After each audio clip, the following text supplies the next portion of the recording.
Mama Chesca.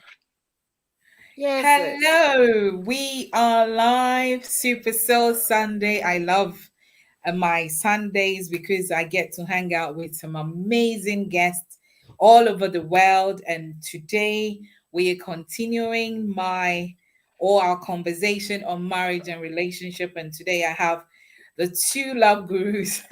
I've given them my own title.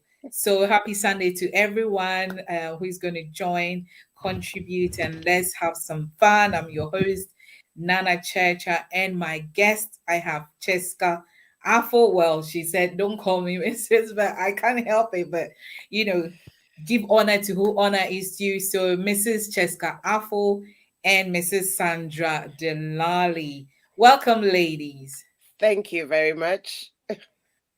Thank you. Last Sunday, if you were part of this conversation, you will know that we started well. The whole February, we have been talking about love. We have been talking about marriage. We've been talking about relationship. I want to Yes.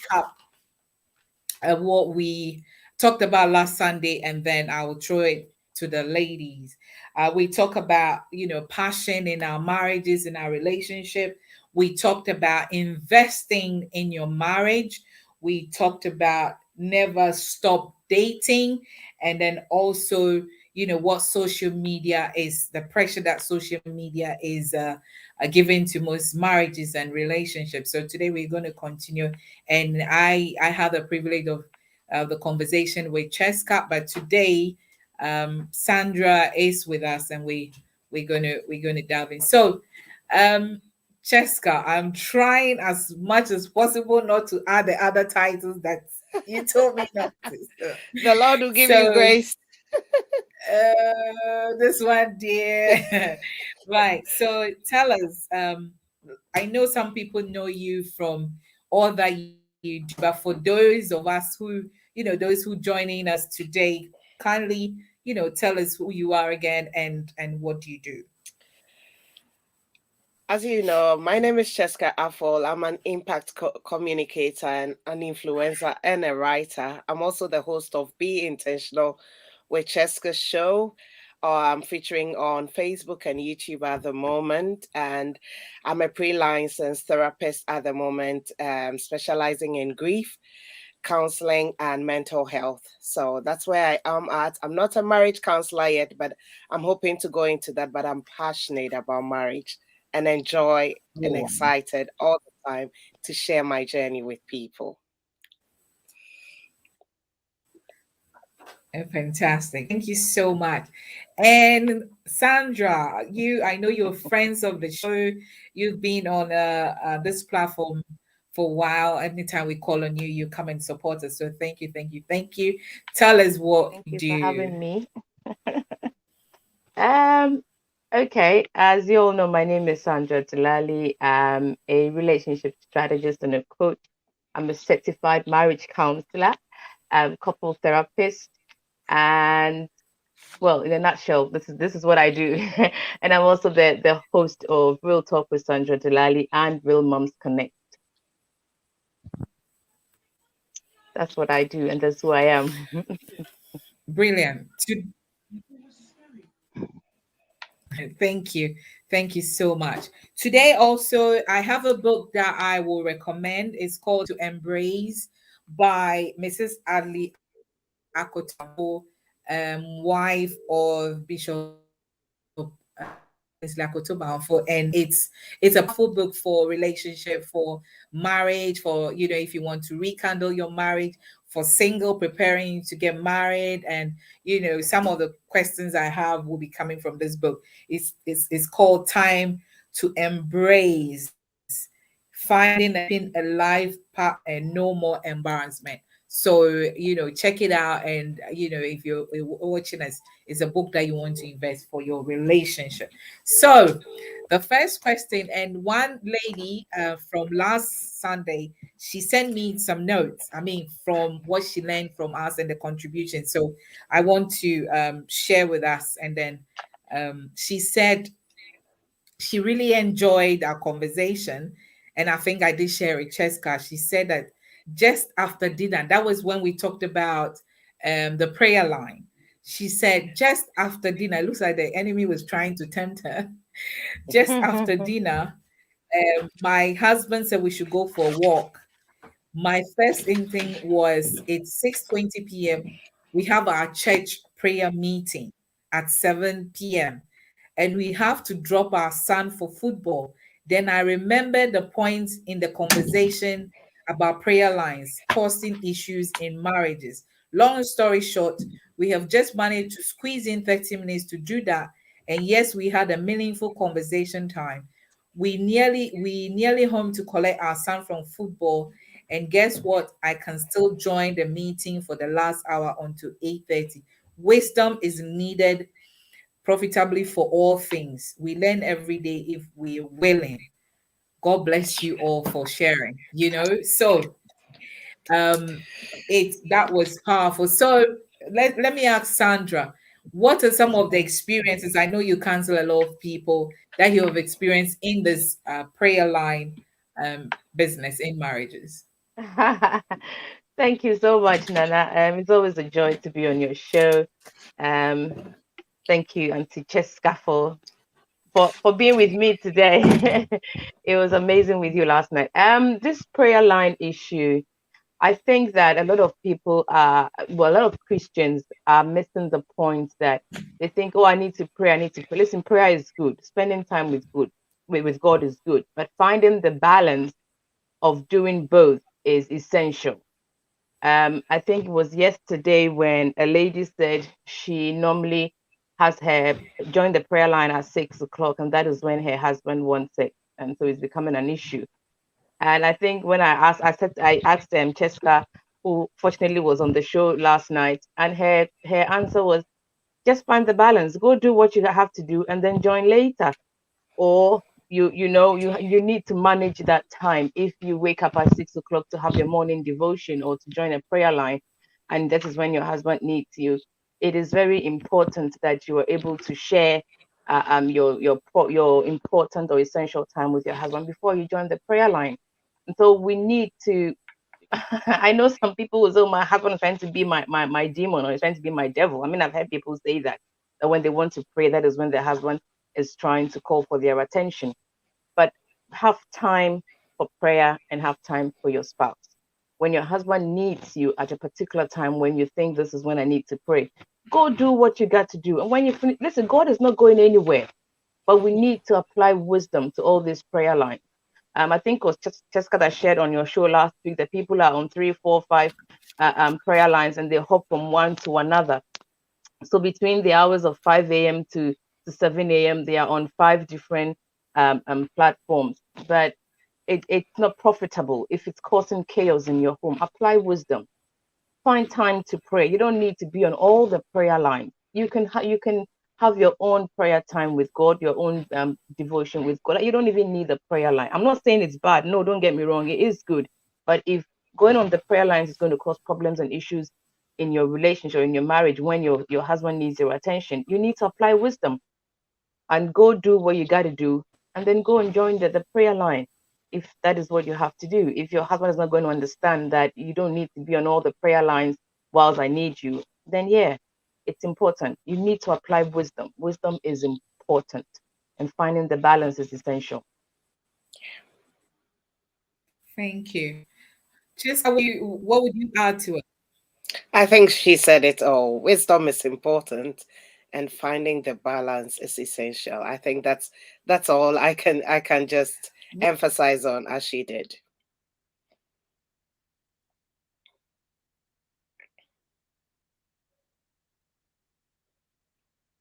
I think we've lost I Nana. think we've lost Nana. Yeah. Oh dear. Technology. It's bound to happen, isn't it? It's technology, isn't it? It's, it's just us now. Maybe you become the host. You know, when things are getting so exciting, this is when we have to pray. We have to pray. We have to pray. Right. Chesca, what would you like to add to it? No, I said, I was saying that there wasn't much to say. She said wisdom is important, and applying wisdom is important and essential, and that was good enough. Yeah. You know, when you spend time with God and when you are a child of God, well, if you've tuned in, we're talking about marriage and relationship, and the three of us are Christians. So most of the time we are delving our marriages or this marriage topic from God's point of view in our homes, so that people are sending messages, and I can say, why are you mentioning God, God, God? Because we're Christians and we're tackling it from God's point of view, and God is the initiator of marriages. It's something that He ordained from creation. And if you're a child of God, or if you're a believer and you pray, you have the Holy Spirit who teaches you what to do, what not to do. And I'll use myself an example. One early morning, my wonderful king was sleeping, and the way he was lying down, I know that fire was burning, and I was going to pray. I it was my prayer time. I was going to pray. I knelt down by the side of the bed, and then I could hear a whisper. It's like, it's your husband's time. What are you doing? You know, and immediately I spoke to God, and I got up and I just went in the quilt and did what I had to do. Mm-hmm. And that was so peaceful. In the day, I got all the things that I asked for. I applied wisdom. I could have said, is about to pray, and we pray together sometimes. But then saved the moment. And sometimes this is why are you ladies smiling like that? This is where apply wisdom. This is where you say, okay, you put God first in everything, but God also gives you that wisdom. So we really, really, really have to apply wisdom, and not let other people just barge in because they have time to do other things. So, come in, and then we neglect our spouses, and then that causes confusion. Anything that we can do to avoid that is the little things. Chesca will say the little foxes. So we have to be careful of that. Okay, let's move on. You see, Nana, let Says me just add add love add this is to like a, what you've just said. You know, when you said you knelt down to pray yeah, and then you have the nudge to go and do yeah, what you got to do. There's some people that will still get yeah, this nudge and still will not listen. And then in the end, they would still go back and pray and say, my marriage is not working, whilst you are neglecting the mm, little voices that is speaking to you. And so yeah, whilst you're praying and you're Christian and the Holy Spirit is in you, you need to also make sure that your spiritual ears are attentive to the promptings yes, and the leadership of God. If not, you will miss it big time. yes. Very, And very important. Thank you. if I can add to what both of you have said, I Mm, think from the point of view of a worshiper, Nana, I think sex is another form of worship. It is. Honestly, it is. mm, Because mm, there is some level of intimacy mm. Mm-hmm. that happens when you're making love with your spouse, and Absolutely. it's another level. Yeah, And sex is God's idea. Mm-hmm. yes, And because it is God's idea, you cannot consider your husband needing you in the midst of prayer as Yeah. a A sin, bother. Yeah, yeah, it's true. because yeah. God is going nowhere. God is Absolutely. waiting for you. And he isn't it. But yesterday, thank you for sharing that. Yeah, yesterday I was on your platform as well, the toast of love, and I had the bishop saying that there's some people, before they have intimacy, they put in the worship They're going to praise song, and worship. and that was very funny. So let's move on.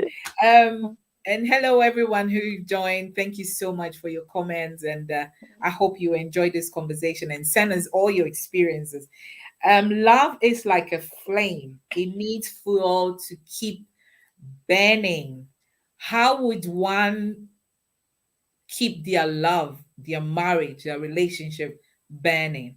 Chesca. There are so many ways, and I think the first would start with forgiveness. I think yesterday we dealt on the Real Talk platform vulnerability. But what we don't realize about being vulnerable and being naked and not ashamed comes with the you opening yourself up to be hurt. And that's the risk of love, but it's a risk that's worth taking. And um I think the main point we dwelt on yesterday was about Adam and Eve in the garden being naked. Now I had the scenario later on after the program. Imagine us being naked in the garden. The tendency that your husband could probably break a branch off a tree in the garden and probably in the midst of working and maybe throw a stem or something, and you could probably be coming in naked and it could hit your boobs. It could hit any part of your body. Why? Because you are naked. If you were clothed, if it hits you, it might not hurt you as bad as it is when you are naked. And that's what being naked comes with.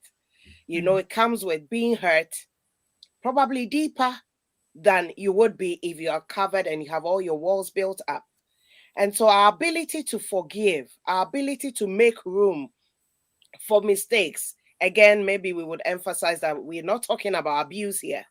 We're talking about offenses that happens in every relationship, especially in the marriage relationship. I think once you are able to forgive, it's one way you can easily enjoy the marriage and spice it up. Another thing Yeah. is I always talk about is being intentional. Mm. Sisters, everything is about being intentional. Life is about being intentional. It includes choosing to drink a bottle of water or a bottle of Coke. You have to be Mm. intentional to make that decision. So you wake up in the morning every day and you know who your husband is, what who your wife is, what their needs are, and you think about them. Little things like dropping text message, thinking of you today. If I go to work and by lunchtime, my husband will be expecting my call because it is what we do. If by 3 o'clock he's not heard from me, he would ask, have you not gone on lunch today? Because he will be surprised. Not that he's checking on me, it's more like, are you okay? You know? So if I think I'm going to be too busy that I don't have time to make a call, I'm probably going to eat around my desk. I literally will text him just so he doesn't worry. And that's not checking on each other, as in keeping tabs on each other. So little things like that. But I don't hesitate, he doesn't hesitate every day to send a message that I'm thinking of you. I saw something in the room and that made me think of you, you know. And sometimes he's picking you up and then he just gets you a bar of chocolate. I'm thinking, what is that for? I thought you'd need some sugar in your system because you were telling me how bad you're there, and I knew that would lighting up. It's not the big things. It's just the little things. And we all have to just be creative about how we go about things. Sometimes it even includes how you appeal to your husband instead of asking for things. Yesterday we gave a narrative of if you have a husband who is really stiff and when it comes to romance, before making love or having sex, he knows nothing about it. So just go straight on. Sometimes, because you, the woman, that's what you want, little things like getting so angry at the fact that he just came and he's done and he's gone. You could just say something like, I love the way your finger just brushed off my nipple. And men are very egoistic when it comes to this area of their lives. So even if he didn't do it or he didn't notice doing that, he goes, oh, my wife loved that, you know. So he would want to now intentionally do it. So it's a lot of things. We just have to be intentionally creative, if I would say that. Yeah. Intentionally creative, be intentional. Sandra, what would you say? I think that when it comes, well, what she said is so true. We have to be intentionally creative. But when it comes to nurturing the love in a marriage so that it doesn't the flame doesn't die, It's just like every living thing. I think I shared with you a couple of weeks ago when I said the relationship is just like any living thing. If you neglect it, it will not grow properly. So you need to nurture it. If you don't nurture it, it will die. And so you don't expect your marriage or your the love in your marriage to be on fire when you're not flaming it, when you're not doing anything to keep the love burning, to keep the fire burning. You're morose, you're not talking, you're tired, you're not being creative, you're not showing any affection, you're not having communication, you're not doing anything, and you don't expect the flame to burn. But like she said, if you're creative, you have to be intentional. So when it comes to marriage, and eh, I know people say, oh, marriage is hard work, marriage is hard. What is the hard work? The hard work is you putting in the ability to make it work. That is all it is. Just the ability that you put in to make it work. That is what we call hard work. Because if you don't put any, if even if just let's even bring it to raising kids. If we leave our kids anyhow, raising kids is difficult because you're nurturing them, you're disciplining them, you want them to grow up to become responsible adults. So once you're nurturing them to grow well, nurture your love in the marriage to grow well. It's not always going to be roses, not always going to be rainbows. No, sometimes you both need to share an umbrella because of the storm, but make room for the errors, make room to learn. We evolve, we change, we grow. And so once we're all growing together, once we're all evolving together, we're showing the little affection here and there. We're being like she said, her husband would get her a bar of chocolate. These are the things that make the love grow. These are the things that keep the flame burning. Okay. My husband knows I love flowers. And for those of you who've been checking on my status for some time, you realize that I get flowers every now and again, even from my kid, especially Nathania. When she goes out with her friends, she'll make sure that she never comes home without flowers, even if it's just the £5 one they sell in Tesco. She'll make sure she gets me a bunch. Okay, and so once you know what your husband likes, typical like Chesca's husband. I take my usually I sit down around 9 o'clock to do my paperwork and all that at work. So when I'm having my coffee, I'll send a text to my husband or he will send me a text. If by 9:30 and he's teaching or something he hasn't heard from me, he will send me a message. No coffee break yet. And then maybe I'll say I'm busy, so I'll go later. 12:30, if he hasn't heard from me, what time are you going for lunch? No lunch yet. These are the things that keep the relationship going. When I finish work, I'll text him, I'm done from work. Maybe I'm going to pick them ZZ up and all. You see, so we like it's not like we're checking on each other to make sure we know where we are, but it is just that we're being informative with one another. We're communicating even though we are apart. And these are the things that nurture that relationship you're in. If you can go a whole day without saying hello, thinking about you, love you, or send a text to your spouse, then something is very missing. Something is missing in the relationship. It means that you're not being intentional to how to be creative about all this. And I think yesterday Chesca shared a very important point when she said, once a month, lay the table. At least don't let your spouse go to the kitchen and dish his own food. Lay the table. We're not saying that you're being a slave. No, you're being intentional to making your marriage work. Okay. And so these little things is what make the love grow. You don't expect it to grow when you're not nurturing it. If the grass in your back garden or your lawn, if you're not taking care of it, it's just going to grow and you're going to have weeds and all that. But once you're being creative and you're being intentional to picking up all the weeds up and making sure that maybe once a month or once every quarter you're mowing it really, you mow your lawn, you put your whatever it's called, the feed or the whatever, just to make sure that it's beautiful. So you need to put in the work. Okay, and so this is what we call hard work. Oh, marriage is hard work. Marriage is work. Yes, because you have to make it Work. work. It's work. Absolutely. Thank you. It's work. And yes, in the book, I said, I'm sharing this book that I've been reading, Time to Embrace by Mrs. Adelaide Akoto Banfo, and she's a pastor as well. And she says, how are you cooking your marriage? And as Sandra said, all of us on this, the three of us, I think we've been married more than 10 years, or I'm going on 25, and I can say that it's been a wonderful journey. The first year was the bumpy roads, because I did not understand because you cannot have that perfect marriage the first year, or even this, they say the first 5 years, but you can work at it and then as you go along. Yeah. And she says that somebody said marriage is sweet, but it depends on the cutlery you use to eat. Marriage is sweet depending on how you cook it. The sweetness of Absolutely. marriage is not dependent on the cutlery you use, but the cooking Mm-hmm. process. It's a Absolutely. process. It's a process. And yes, for us, every morning before my commander goes to work, he will tap me and says when if I'm not awake, and then shoots off. When he goes to work, he will text or call and says I arrived safely. When the kids are gone, I will let him know. We have a family WhatsApp platform, so the kids are all on it. So the kids have gone, everybody's fine. When I get my day going, in the afternoon when he has a break or I have a break, whichever way, we will call. If we don't call, oh, I'm on a conference call, this, he would text. And then when he's on his way home on the motorway, before he sets off, he would say, I'm on my way home, and things like that.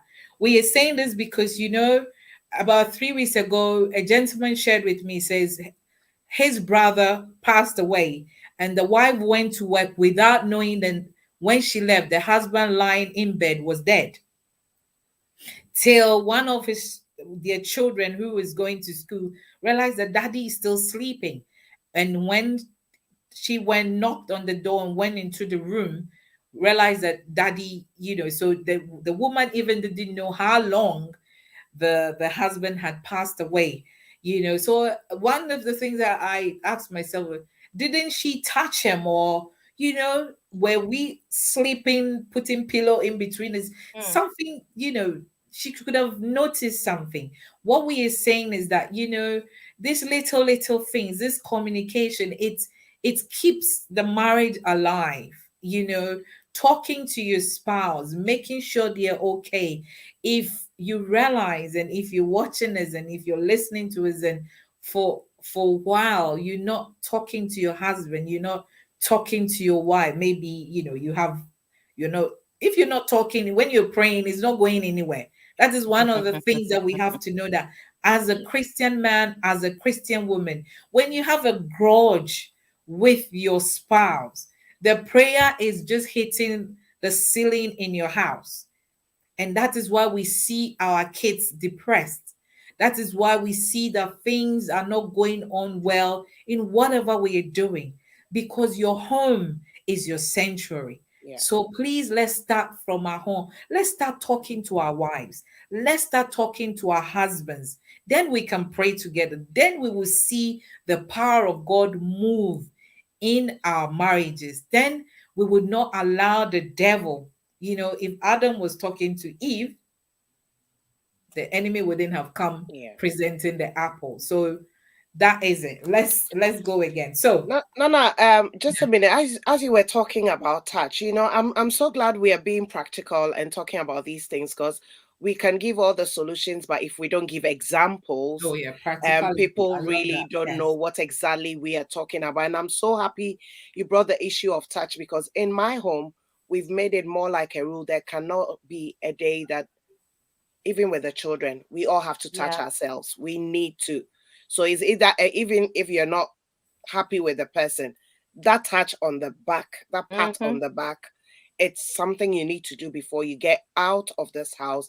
We don't pass by each other without a touch, Yeah. and because it's very important. And things like, again, I'll be hard pardon me, on social media, your spouse is talking to you and you're on phone. Sometimes it doesn't even take a long time. Whatever he's saying is Mm. within less than a minute, and we make an effort to put the phone down and just make an eye contact, and sometimes my husband will finish and go and forget, and go like, oh, I'm listening. I said, no, I need, the attention person. Mm. So I said, no, I need you to look at me. I need to. And then when I finish, it's something really silly. He didn't need to put the phone down. I was like, oh, is that it? I said yes, but I needed you to look at me, because you'll be surprised to know you would read more with my body language than what I'm saying. That's the kind of person I am. I say more with my body than I say with my words. I'm not able to articulate a lot than you would do with my words. So little things like that. We've been married 15 years.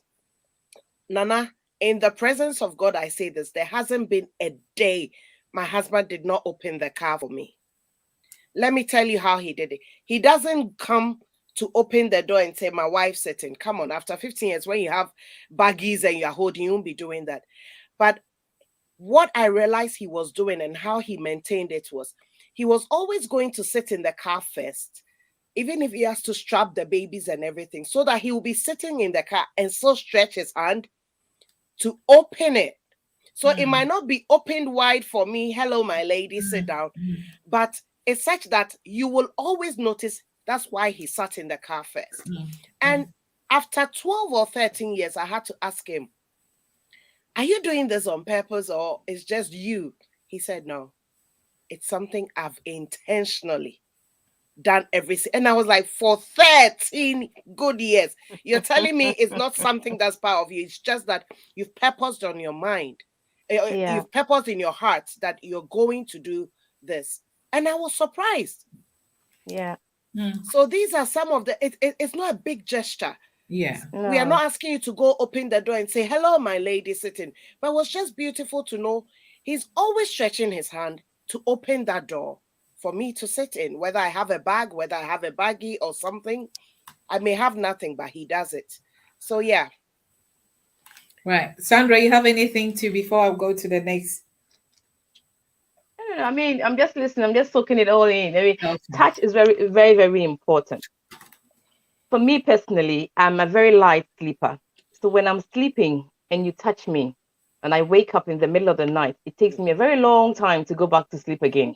Okay. And so, Me too. and my husband is that kind. Yes, my husband is that kind of a person who is very touchy. If you know him and you know how he is with me and the girls, you know that he's a very touchy person. He would touch you unconsciously. He would touch you. I mean, when I'm passing him, he would touch you. And so I think a couple of weeks ago, we were talking, and he says, "Oh, when I came last night and I touched you, the way you did, I was ashamed of myself." And I said, "Oh, I'm sorry.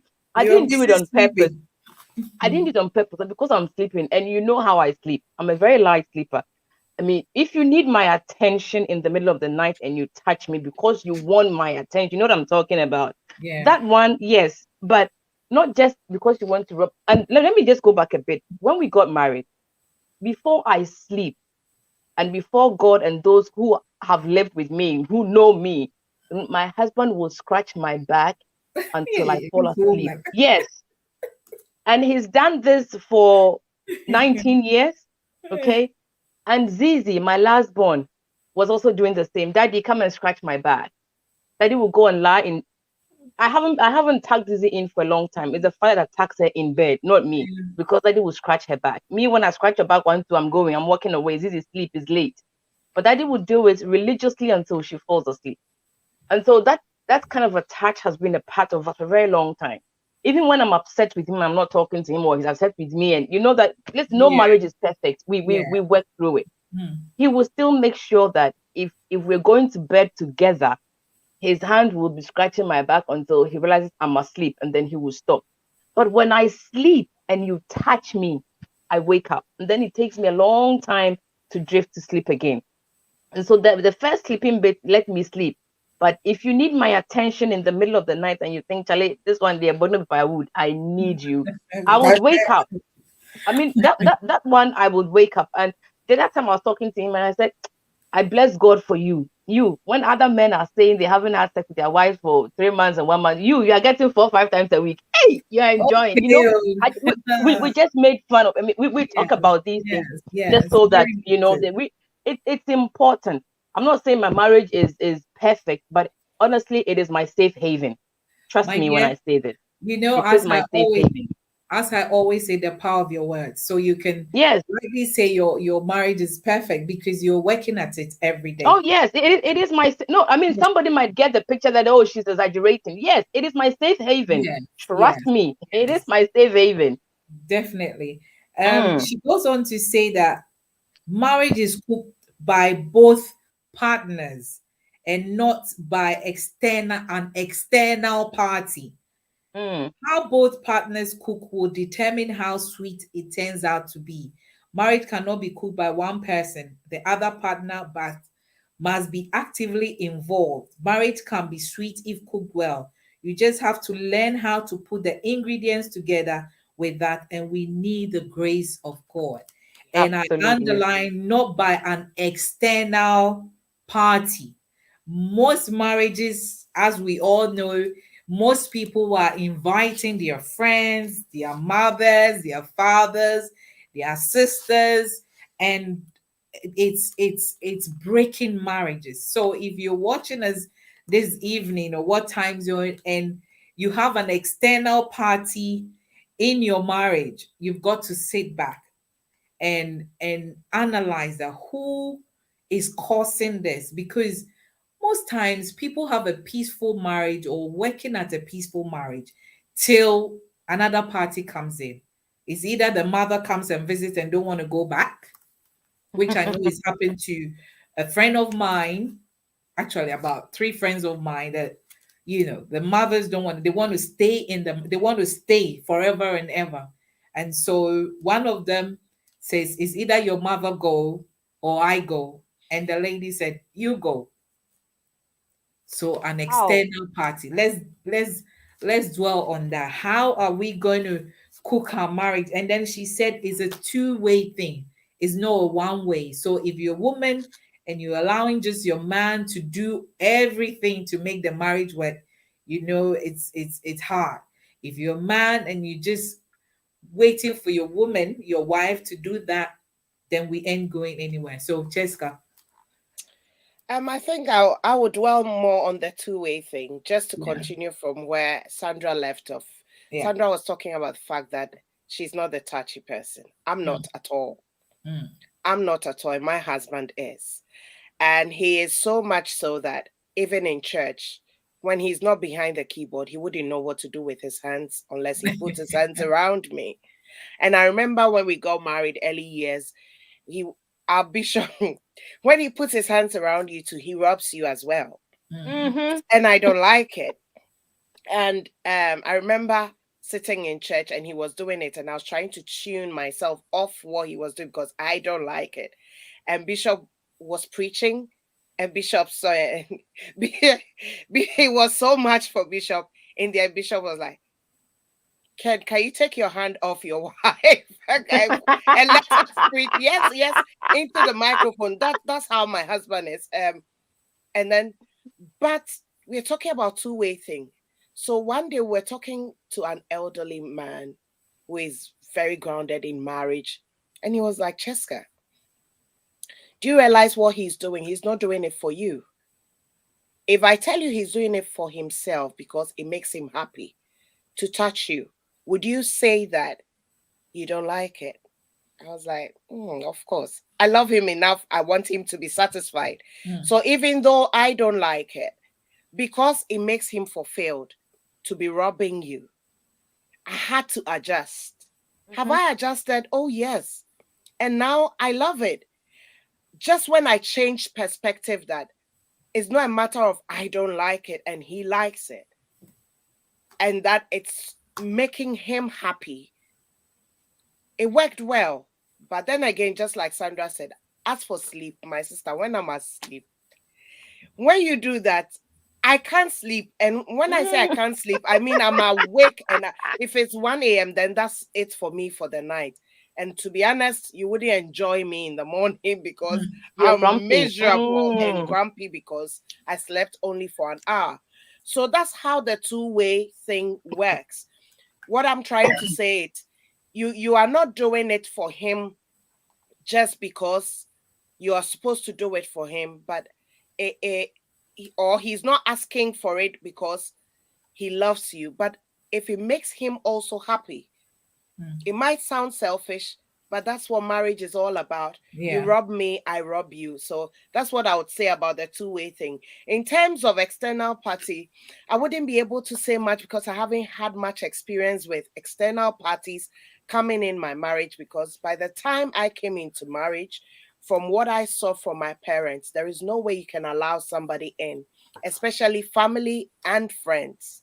So I wasn't exposed to bringing anybody in. As I said last week, the only time I had to bring somebody in had to be a counselor, had to be somebody I was trained and I knew this person was going to be able to lead us somewhere. Aside that, having really had the luxury of talking to people about marriage or bringing anybody in. So, yeah. Thank you. Sandra, before we Right. continue. Okay. I think with regards to bringing people in, because of what I do, I've seen quite a lot of, or I've heard quite a lot of stories where external influences have been brought into the marriage and it actually destroyed them. The example you gave about a mother coming and not leaving, I've heard that. I've heard sisters-in-laws coming. I've even had friends coming in. And the reason I think is because people have itchy ears. Okay. And when I say itchy ears, people want to listen to stuff, people want to hear things. And it's not everything that you hear that is good for you. So I think I shared on my page a couple of weeks ago, and I'm saying don't let somebody that has a bad marriage tell you that marriage is bad. Don't, because hers is bad doesn't mean yours is bad. And so the moment you begin to hear this, and that, oh, all men are cheap. Your husband went to work, he hasn't come back. Do you even know where he is? Have you checked his phone? You bring all these things in, and in the end you destroy maybe a beautiful relationship you have with your husband. Why? Because now you've turned yourself into an FBI. You're checking his every movement, you're checking his phone, you're checking, oh, who are you talking to, why are you coming back home late? Then you're bringing all the little foxes in, and then they're destroying the vine. And so once you're able to keep the external forces at bay, no, listen, you need to be assertive about your marriage. You need to build boundaries. I say to my, I've said it so many times, even now my kids say it. I said, let your freedom, tell people, let their freedom end where your nose begin. It means that you can't come and poke your nose into my marriage and my affairs when I haven't invited you in. Let your opinions end with you. This is how I'm building it, and that is how it is working for me. The only time when you can bring external forces into your marriage is when you need professional help. And then you can seek counseling from I always use the word professional. Don't go talking to your aunties and your relatives that don't have good marriages, and then they give you all this bad advice. And because you have itchy ears, you would sit down and you will listen. And some people are very good at storytelling. They can tell you a story that will so align with what you're going through. You might think is the truth they're telling you. And oh, my friend went through the same. I said they will tell you exactly what their friend went through, and that's exactly what you are going through. And so if you believe that what they're telling you is true, you bring all this advice and all these stories they've told you, and then now you begin to compare and contrast. And before you know it, you're destroying a beautiful thing. And so don't allow all these mothers-in-laws, mothers, sisters, aunties, brothers. Listen, they can come and visit you. But even when they come and visit and they see how they treat your husband or your wife is serving you and treating you well, and they go talking, just leave them there. When they go, it's just you and your spouse. Build on what you have at home. I have seen that extend. I have seen the devastation that families can bring into a marriage when you're not careful. They can destroy your home. They can and they will if you allow them to. And being a two-way street that she said in the book is so true. One person cannot lead the whole team. We are team. We are a team. We are a partner. We are a partnership. We are partners in the marriage. And so you lift me up when I'm down. I lift you up when you're down. We work together to make it work. You can't carry the load alone. And so we make it work. But everyone has their strengths. And so know where your strengths are and carry them. Use that strength to carry your marriage. Marriage is beautiful, but it takes two people to make it work. As for the external forces there, Charlie, just leave them out. And do your marriage, make it work. Now sit down and look at your marriage and say, Lord, I thank you for this beautiful marriage you've given me. You need to be proud of the marriage. If you're not proud of the marriage in which you are, you're making a mistake. You're not cooking it well. The ingredients are not mixing properly. Maybe there's too much salt. The balance with a bit of sugar. You know, when you're doing tomato stew and it's a bit too tangy, you put a bit of sugar in to balance the acidity. So if it's not working properly, maybe it's too salty, bring a bit of sugar and add it. Make it work. You Make know, it work. I like that. yeah. Make it work. Tonight we're talking about our marriages, love and relationship, and we've seen a lot of divorce is going on, especially in the church. We've seen pastors' marriages going a while, and things like that. And it's something that we all praying that people's marriages will be rekindled, because it looks like the divorces are outweighing the good ones. But God is still the initiator of marriage. Sit back. If your marriage is stale, sit back and ask yourself, have a conversation with your spouse. Maybe it's been a long time the two of you had a conversation, because it's either the phone has taken your time, as Chesca said, social media or work. I know especially those are in abroad, we are working, and by the time you get home, you're too tired and you're not making time. Tonight, we want to revive our marriages. Me and my wonderful guest want to ask you, how is your marriage like? How is your marriage like? Whether you're a pastor, whether you are even a marriage counselor. I watched a movie where the marriage counselor's marriage was going down. Yeah. What was Hmm. the Oh counseling? no, it's true. It happens. Are Yeah. you somebody who so believed in the woman or the man you married, and today your bags are packed, whether somebody's told you, this is if the person is not abusing you. We have those who husbands are beating them, or those who wives are beating them, and so much going on. And if then, yes, you can leave before it's too late and you're killed. But we're talking about the marriages that the little foxes have made it go so still that you're like, why am I in this? So we are pleading the men.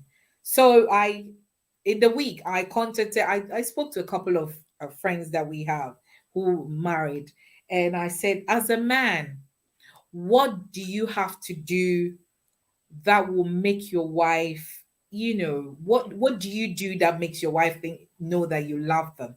And this is what somebody said. Number one, make her safe. Make your wife safe. Make your spouse safe. And so, Chesca, how does Mr. Afful make you safe? Oh, that's a big question because I am just safe, Nana. I feel safe in so Yeah. many ways, in every way. The thing is, I am so certain and so sure that he's got my back so much that there isn't the least of doubt. It Doubt. doesn't matter who Yeah. you are. Mm-hmm. You can be his mom, you can be his bishop, you could be his best friend, you could be his sibling. I really don't know who would be in his ear to make me feel unsafe. He's got me covered. We could be in, as we're talking about going to a counselor. Not all of us can afford seeing a counselor, Mm, but surround yourself with people whose marriages are looking good. Absolutely. Don't be intimidated by them. And we are in such company. And when we talk, everybody seems to be begging their wives, their husbands, and they are not lies. Mm-hmm. They are real. And then we all glean off each other and we do it. As long as it's a beautiful thing. It doesn't mean that this Mr. A do what he's doing for his wife, mm, that my husband is not doing for me, mm, does not mean that he loves his wife more than my husband loves me. yeah. Can my husband do it? Oh, yes. I'm sure he would love, because he loves me so much that it's like anything he can do to make you happy, he will do it. So if it's a beautiful thing and it's never crossed his mind that he could do that for you, he will do it for you. So honestly, I don't see any way that he would ever make me unsafe. So how does he make me safe? I just feel safe. I know he would defend me even if. The only time he corrects me is when it's me and him. It can never be in the presence of another person. He will never do it. I am not asking him to do it, but he will never do it. You know, but it would surprise you to know when I have a problem with somebody, he would always play the devil's advocate and speak for the person when I come to him with a problem. And then I go like, oh, so you are on the person's side? He said, no, I don't know both sides of the story. So at this point in time, I need to assume this is why the person did this. But I'm doing it, not that I'm saying you are wrong, but what if? How about you look at it this way? But trust me, in the presence of the person, you wouldn't have him ever saying that, Chesca, I think you are wrong in this. He would be negotiating how you can maintain that relationship if it's a healthy one, and keep telling you, no, don't let this go because of the silly thing. So I can honestly tell you that I feel that nobody can ever say anything to my husband because he would defend me all the time. And that makes me feel safe. And he supports my projects. He supports my ministry. He supports me 100%. Honestly, sometimes it's uncomfortable because he will push you and push you. He doesn't mind staying behind. He doesn't even want to be seen. Yeah. He will do all the hard work. And he's so happy that his wife is flourishing. So happy. It makes him proud. Yeah. You know, this is something that's not very common with men. You're getting the fame. Oh my God, my wife, the celebrity. You know, this evening when he was helping me set up, he was teasing me. I was like, hey, why are you moving from one platform to my wife, the celebrity? And he does all the hard work. Then I just come and sit down and get it done. And look beautiful. And Thank he's you. happy. Thank you. So yeah. Thank you so much. You know this you're saying, right? When I share these kind of things with people, sometimes they're a bit amazed. You won't see my husband in front of the screen. You will see me. He will push you to go and do it. He will push me to go and do it. He will push me into the conferences. He'll push me into the talks and all that. He supports whatever I'm doing 100%. He will be at the back. Yesterday, I posted a video in the morning. And then later when he watched, he says, why didn't you wait for me? I would have told you your glasses was a bit crooked. Next time before you post them. Because you usually when I do a video, I send it to him. He would look at it. Maybe he would say, "Oh, you missed a word here, so go back and read and all that." But I just thought, "Oh, I have the show in the evening. I haven't done any video. Usually, I do a live, like a 5 minutes live, to introduce the event before we come on. I hadn't done it. So as soon as I had my coffee, I was sitting down here with Zizi, and I did it. He says, "Oh, next time, please don't forget. You need to send me the video." So I can watch, and then I'll tell you because your glasses was a bit crooked. And honestly, I didn't even see my glasses was crooked. But these are the qualities that make a woman feel safe, knowing that her husband has got her back. We're not in competition. He knows your strength, and so he's pushing you to do it. You wouldn't believe the number of referrals I get from my husband when he talks to people. Listen, go and speak to my wife. And he will make sure he uses the word certified. My wife is a certified counselor, certified couple therapist. She's a certified strategist.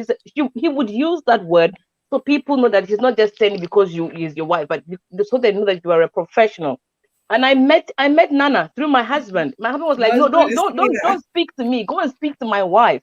She's the one that can do it. I can't do it, you know. And so these are the kind of things that makes a woman knows that, listen, my husband has got my back, irrespective of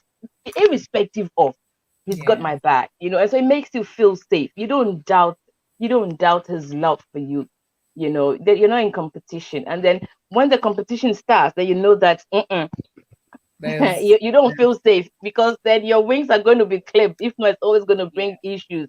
Okay. I know that prior to COVID, when We used to go away and do all the conferences and all that. I could go for a weekend and do my conference and come back. He'll be at home with the girls. But in some marriages, it wouldn't be so. Why is your wife away in a hotel alone for the weekend and you are home taking care of kids? It's not possible. But if you know that you're not in competition with your wife, you know her strength, you support her vision, just carry on. It makes your home easier anyway. It makes your home fun. You don't stress. You You don't don't stress. stress. Thank you. Nana, Nana, The Nana, let me just chip in something quick. You know, when you were asking about spouses, I don't have about external yeah. factors coming in. I don't have issues with my in-laws, but of course, as an African girl, when mother-in-law is in, I'm going, oh, I have to be in the kitchen. My husband said, no, no, no, go sit down. Go. I said, no. He said, would you have done it if she wasn't here? I said, no, I would have been in bed. That's why she should be in bed. I said, oh, she's gonna, and he would say, who cares? Who cares what, so he's saying, no, who cares? Let her say, but who cares? This is how much he's standing by Yes, you, it's just and you in and the yeah. presence of my mother-in-law, oh my God, then he's picking my feet and massaging second patch up. Don't stop it. Like, come on, you do. And then he will shout out to his mom and tell his mom, Mommy, can you believe she doesn't want me to massage because you are sitting here? Because this is what we do every day. Yeah. So at the end of the Yeah. day, what exactly are you gonna say? Nothing. It's so every true. It's every so every true. home every home is different. So sometimes when you say this, especially we being African, some people might think, oh, whoa, but it's so true. And I mean, for me, if I say I'm going to go on and on and on about my commander, we would not finish. and I know, and, right? and I what know. he does reflects in the behind the scenes of what he does, reflects on all the things that I am You doing, do, Yeah, and absolutely. and and, yeah, and with the kids as well. So I cannot stress that enough. And we pray that every day I tell the ladies that I mentor that one of the things I say, one, I pray that you find a man after God own heart, a man who is prayerful, and a man that will support your vision, a Absolutely, man very that important. will hold your hand, and as you've all said, would understand. Because if the two of us are partners, if the two of us are united, if the two of us are working together, and yes, some men will front their wives, as thankfully the two of you is happening, whatever the glory, it comes back to him. I It comes know. back to the home. So if you're a man, well, of course, we have some men that whatever we say, they don't. But then you, in the book, and I will recommend everybody get the book, Time to Embrace. Nana, before He before said, you go on, let me just share this. We went to do a conference somewhere, okay? yeah, And after I talked, I think we talked about, I think it was on something on relationship, on singles and married them something. And there was a man standing by my husband at the back who didn't know who my husband was. And so whilst I was talking, apparently he said to my husband, "Oh, this lady is really good. She knows what she's talking about." Then my husband turned to him and said, "That's my wife." And he you're said, so he proud. said, he said, saying that made me feel like, he says, "Oh, this woman knows what she's talking about." And yeah, yeah, yeah, that's my wife. It made me feel so proud Of that my wife course, can stand on stage and talk, and people are like, "Oh, she's so good." But I of think that, like you said, you need to know that your husband has got your back, because yes, if he doesn't have your back or doesn't support what you're doing, I'm sorry, but it will create issues in your home. Me, the prior to me getting married, my husband didn't talk to his mom for nearly 3 months because really, my mother-in-law was not in supportive of my husband marrying a woman, one, a fanti, and two, a fanti woman living abroad. Abroche mad, we all yeah, have, they think we're all bad. But when she met me for the very first time, when she saw me in Ghana, she was like, "Albert, if you had not married Sandra, I would have cursed myself." But thank she God, didn't know me then, so bless she the thought I Lord. was, yeah, I was the typical Abuche girl that would come and mess her son up. But he stood and said, "This is the one I want to marry," and didn't talk to his mom until Wow, after we got married. Yes, until after wow, we got married. wow. Oh, thanks for sharing that. It's so important. She says, falling in love does not guarantee a good marriage. So it's so important that when we start, the signs, there will be the red flags. You know, don't ignore the red flags. Don't ignore. Some people did ignore the red flags. That is why they find themselves in this sort of marriage. And so this book, it talks to the singles and it talks to married people. I tell you, I love it. So it's so important. My friend also said, you know, he said, laugh. Do you laugh? You know, you've got to laugh. Are you laughing with your wife? Are you laughing with your husband? When was the last time you guys just laughed and cracked jokes and, you know, you're just laughing? Before we came on live, we were watching we watched the football, we watched movies together. So we were watching Chelsea and Liverpool. Unfortunately, Chelsea lost, so I'm not happy. But we were watching the football together, even though I am not a football fan. But you know, sitting and watching and kicking your legs, and it creates that bond, you know. So how do you two laugh? I know the two of you are fancies, or yeah, Sandra, you're fancy. Chesca, you're married to a fancy man. Yes, I'm a fancy as well. Oh, you're fancy. Okay. So, but this is an international platform. So when I speak to you, I have to translate. I know the fancies can crack jokes. So tell us what are some of the things that you do to make you laugh. I think next time I should bring the men on. Yeah. We'll have a men session. Yes, Sandra. I honestly, I can't really pinpoint one thing that he would do to make me laugh, because he makes me laugh all the time. Yeah. There's 1,001 things he does that makes me laugh. I mean, I call my husband as the rule on the carpet kind of a dad. And so he would do things to make you laugh.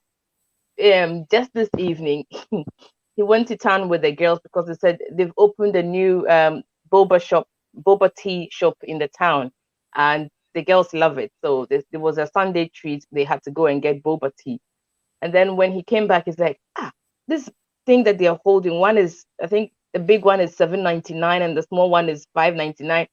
And he said, do you know what is in it? It's tapioca, you know. And the way he said tapioca, I'm like, you know, it took my mind back to Ghana when people eat. I've never eaten tapioca before, and I don't even like it. Looks like starch to me, so I don't like it. It is, Sandra, this boba tea the girls are making noise about. This boba, it is tapioca. Tapioca, and they've just added something, and look at this. So the whole thing is like tapioca underneath it. There's some bubbles on the top and some fruits, and it's so expensive. $7.99 or $8.99 for one. And the way he said it, he was like, "Daddy, it's not tapioca. He said it's tapioca." And then, oh, leave me alone. When I was eating tapioca, you know, so these are the kind of things that you just look at him and like, what are you saying? You know, I can't pinpoint one particular thing that he would do to make me laugh. We laugh all the time. We laugh all the time. And so it's important that you marry somebody that has a very good sense of humor. That is what we should know. If you're dating, if you're not yet married and you're dating a man or a woman that hasn't got a good sense of humor, I'm sorry, but your home is going to be very, very unpleasant or very stale, because there needs to be that thing where you can both share a joke here and there and have a good laugh. You know, he was looking at, sorry, excuse me, but looking at my bottom, right? I have, my backside is quite big. And so he was there. I'm like, why are you looking? He says, don't you know all this is part of the package? And he said it in tree. And so it made it, you know, I just busted out laughing because of the way, if he had said it in English that, oh, this is part of the package, I married, it would have sounded a bit civil, but he said it in tree. And so it was like, so it's not just one thing. I mean, if it's good that you share, you can be able to. It doesn't matter whether he's a bishop or a pastor or a reverend or whatever. When you are home, you are a husband. You are not a bishop. When you're home, you're not a pastor. You're not a reverend. You're not a prophet. You are a husband. You need to make your wife happy. It's important. Chesca. If I bring in practicals, we're gonna be in trouble now. But I know, yes, right? I think that No, no. You see, your husband. we're doing the practical because it's the practical that helps us. Yes. And because we are practical, I always say that you cannot share something that you don't do, you Mm, know. And My if you my don't do it, you don't practice it, then everything is going to be theory, theory, theory, and life will be boring. And that is why we are having all these experiences, you know. So I you say what you want to say, and then my I'll husband is naturally, well, as you would know, because he's a fancy, maybe he's uh, naturally playful. I remember when we got married, and we the first 2 or 3 months we were living in a house in England that we were sharing with other people. And oh my God, I'm talking about we are awake 5 a.m. having a chat. And he's making me laugh, and I'm laughing out. And when we wake up in the morning, I'm so embarrassed to come up because I said, you're going to make the people think that something was you're going making on. love. That's why Yeah. I was laughing loud. But we were just chatting, and he enjoys the fact that why are you He can always make you laugh. interested in Yeah. people, what people will think. Let them think, after Mm, all, we are married, and we have a guest sometimes, and the guest is downstairs watching TV. That guest wanted to stay on very late, and we were tired, and we wanted to go to bed. Nana, we were not going to bed to make love. My husband deliberately stood on the bed and was he's my kind of friend. Ken, I beg you. Ken, I beg you. She's gonna think that we are. The more I begged, the more the more she he jumped. does it. He jumped. The more he jumped. Just before I came to sit here in front of the screen, he had finished setting up for me. And he was on the phone. I was like, "Oh, I promised that I was gonna be on 10 minutes. Please get up." And he was doing something. I said, "Please." So I said it in a way. I need to sit, honey. He said, "I'm coming." I waited, and I said, I need to sit. Third time I said, I need to sit. He said, sit. But I meant I needed the chair. He said, sit. Who is stopping you from sitting? Sit. And it's, I was just about panicking, like, Mhm. why are you not taking me serious? But the way he said, sit, who is stopping you from sitting? But he knew what I meant. He knew I meant, can you get up? Let me have the seat. Yeah. Yeah. But he just stopped whatever he was like, sit. Who is stopping you from sitting? And immediately I just burst out laughing, and all the anxiety and panic about I want to be the time. Just so, yes, you need to be playful, and you need to be Absolutely. It's very good friends. important. Yeah.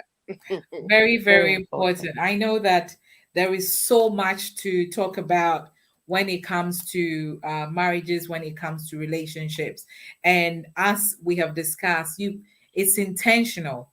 The only time maybe you want to walk out is when it's an abusive marriage, but the other bits, it's workable. Well, that is if you want it to work. If you want it to work without allowing people in it, without allowing people to influence you, because most marriages that have been, that have broken down, if you go down to the core of it, a lot of it is influenced by a third party.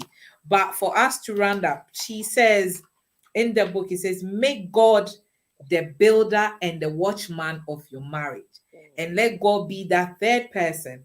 Well, I would say let God be the first person, and then the two of you, because if you let God build your marriage and you follow the manual of life, which is the Bible, the book that God Himself has given us to live our life, I tell you, things will be beautiful. Yes, there will be the bumpy roads, there will be ups and downs, and then the kids coming.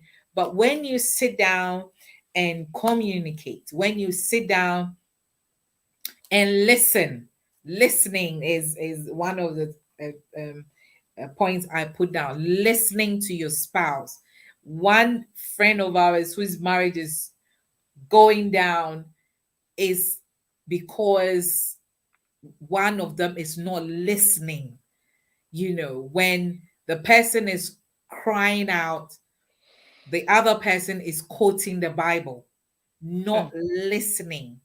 And that can crumple your something that you built, something that you have nurtured just because of not listening. So as we round up, what would you say the importance of listening to your spouses, Chesca? I think most of the times we listen to answer. That's what we do. Mm, Listening is a whole level of skill that we all need to nurture every time.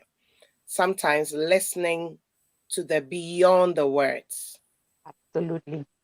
beyond the words, because I remember when we were about to get married, we went to our bishop and he made a statement. I still remember that statement so well. He said, Chesca and Ken, I need you to hear this. A time would come that, let's say you have a cat, and all of a sudden the cat starts barking. Cats don't bark. Come back, yes. So to see or to hear the cat barking, two things. You first have to identify, why is the cat barking? Mm. The flip side of it is you need to identify that as a cat and remember that what you are seeing, hearing as barking is not barking. So what I'm trying to say is his advice was know the person beyond the person. Know him so well that you know Ken will never hurt you. Mm. You know he would support you. You know he would mean well. But a day would come that you feel very hurt. What would defend your marriage is you realizing the kind of person he is, that he's not in to hurt you. Mm-hmm. You know, and that guided me. So when we are listening, one of the things that we struggled with is communication. The funny aspect of it is by the time we finish talking about the issue, we're actually talking about the same thing. We are on the same page, but with different communication Absolutely. Yeah. skills. And the last words you would hear both of us saying is, but that's what I'm saying. And he's also saying, but that's what I'm saying. But no, we are saying different things, but no, we're not. Yeah. You chose to say it this way. And I chose to say it this way. But at the end of the day, we were talking about the same thing. So can we listen to our partners with the intention that this is the heart of Sandra. This is who Sandra is. Sandra would never hurt me. So Sandra said this to me. There must be something else that's gone on. Either I've taken it out of proportion, or she failed to present her case in the words that would be better or softer or easier for me. And if we do that, I think it would get somewhere. And maybe probably I would say this even for myself, shrug some things off. If we're going to be playful, you can't take everything serious. And I was that type. I am very serious person, you know, and I'm big, especially on words. And thank you, Dana, for your book, Power of Words. You can't just say anything and tell me you didn't mean it. My policy was no, think about it, because you have to mean it.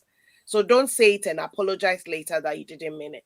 But yeah, as you grow, you know that you have to give grace to other people. So with God being the third party, or being marriage is between three people. It's never between two people. Man, wife, and God. God. And so you cannot do without God. So that'll be what I would say. I love that. I love So that. true. Sandra?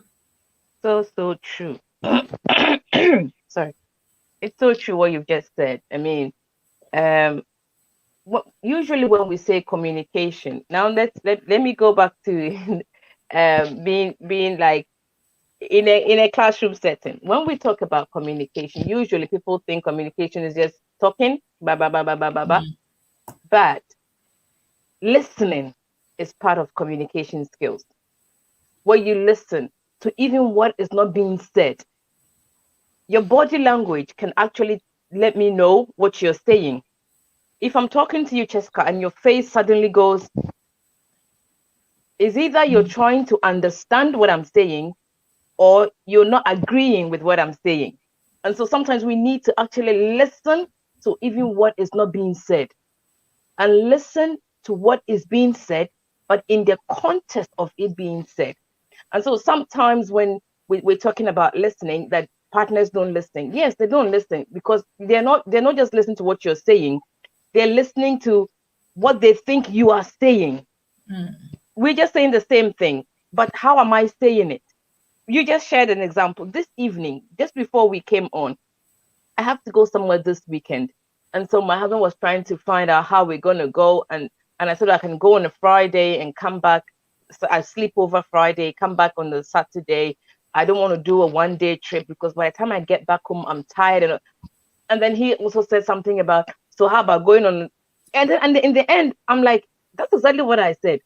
If I go on Friday after work, then I'm able to spend the day Saturday, come back Saturday evening. So Sunday I'm home, get ready, rest, and go back to work on Monday.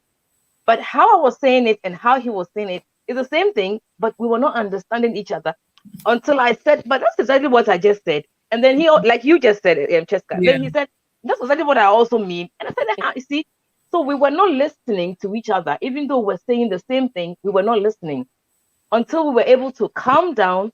And then, like I explained further, he said, this was what we're saying. So listening is very important. And when you're not being heard in a marriage, it's so painful. When the cry of your heart is not being heard by your partner, you feel neglected, you feel ignored, you feel unloved, you feel unsafe.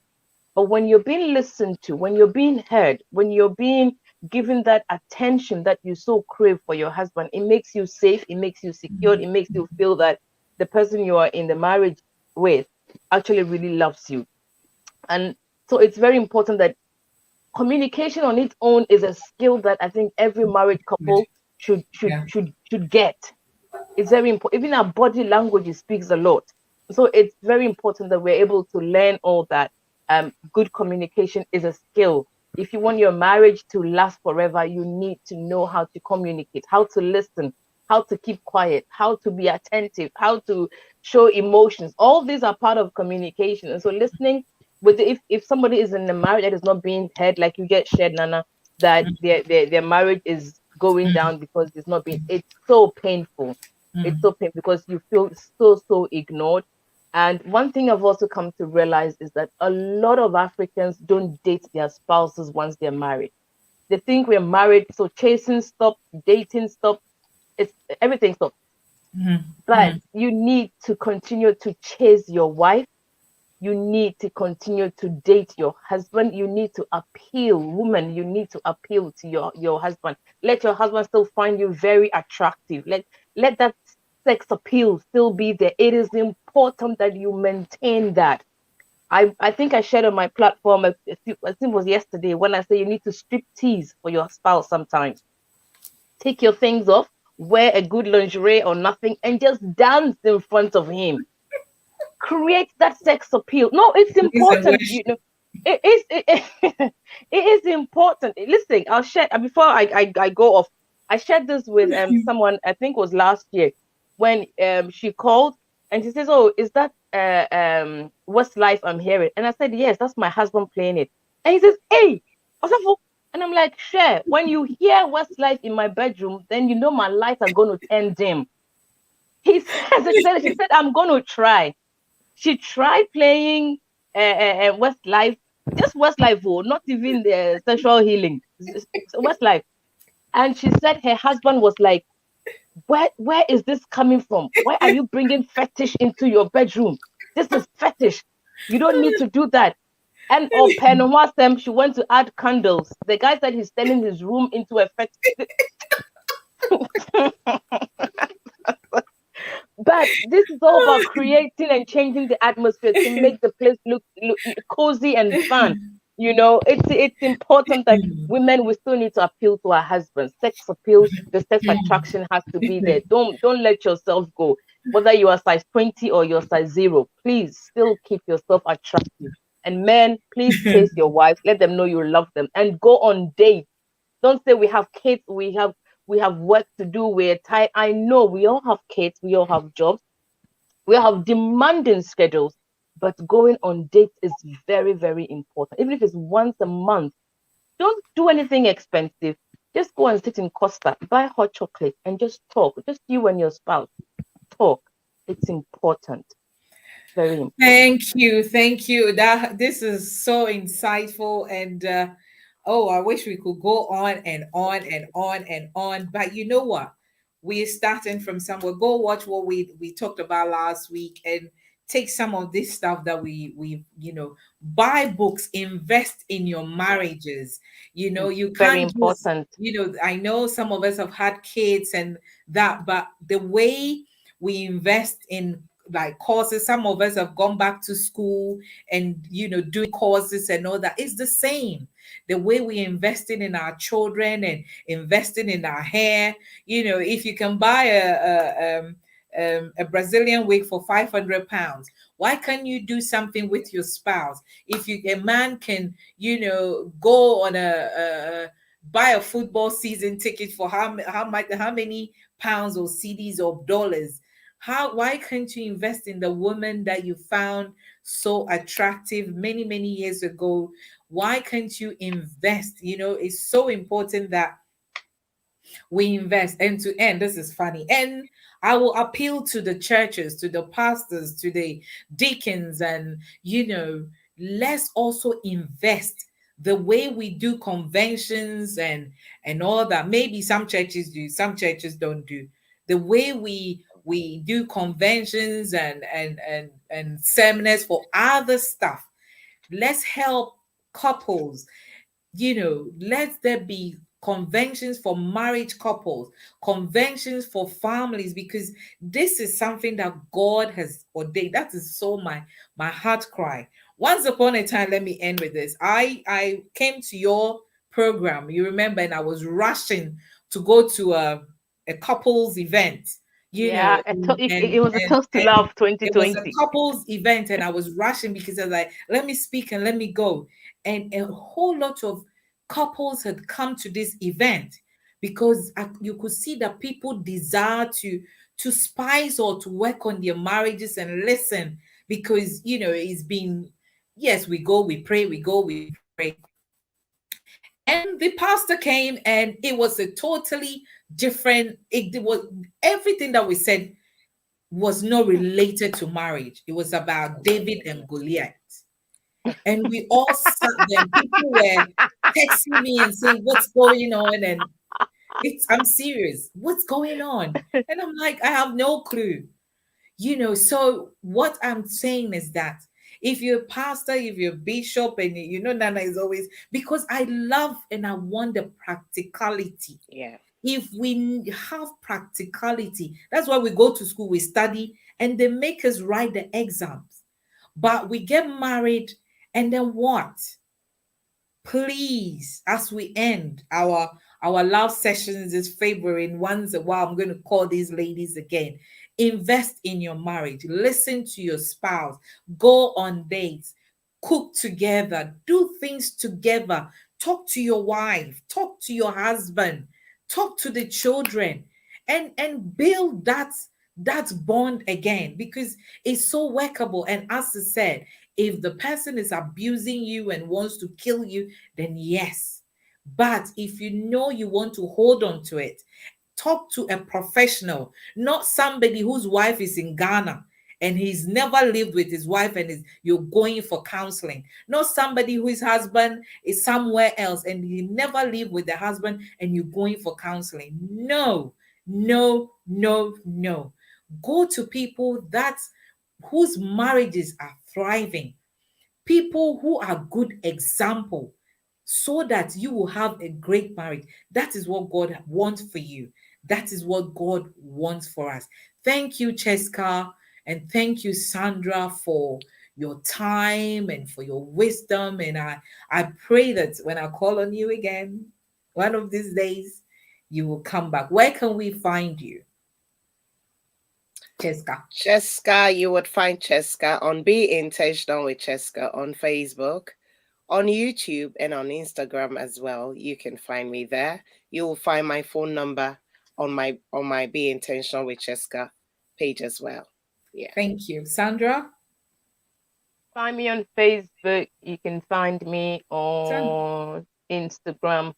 You can find me on Twitter. You can find me on LinkedIn. You can find me, well, on all the social media handles. I'm sure you can find me. It's always Real Talk with Sandra D. So on Instagram is with the letter D, just the letter D, Real Talk with Sandra D. On Twitter, I think it's Sandra D. So yeah, with all the D's, you wouldn't miss it. You wouldn't miss the space. It's always on all the social It's media all handles. there. It's I'm all just there. not very active on Twitter and LinkedIn, but I'm quite active on Facebook and Instagram Thank you and so much. on Thank you, YouTube as well. everyone. Thank you. Thank you. Nana, Thank you, can I everyone. say one thing? Yes. Can we pray for our partners as well? Especially, I'm not talking about just those who are having problems, even those who are enjoying their Yes, marriages. Yes. very Don't let important. us take it for granted at all. Not As at in, No, all. be At passionate all. about mentioning your husband's name, mentioning your wife's name, putting Yes. a hand on your partner and And praying praying. over praying them. over them. It's Very very, Very, very very, important. very, essential. very important. Yeah. Very. Thank you so much for adding that. Have a wonderful, fruitful weekend. Thank you. Thank you for having Recovery. us as Thank well. you. Really Thank Thank you. enjoy. you. Take Bye care. bye. Bye bye. Bye.